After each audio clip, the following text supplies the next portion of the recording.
लंका जलाए सीता की पता लगाए, आँच नहीं आई विभीषण के मकान पर।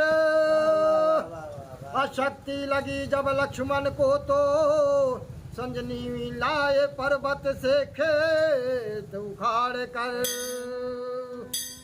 भक्ति जहाँ निष्काम हो, तेजी भक्ति जहाँ निष्काम हो, बस वीर हनुमान। असेवा में ही जीवन मेरा, कहते वीर हनुमान।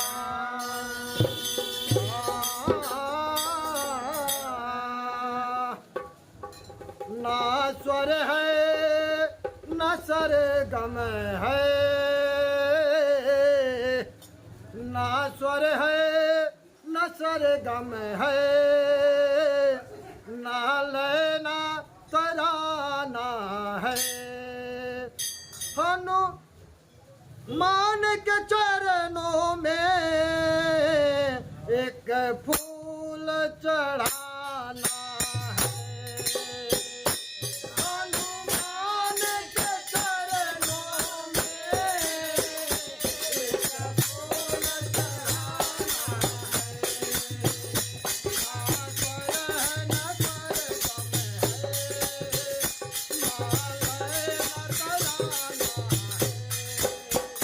ना स्वर है न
बहुत बढ़िया।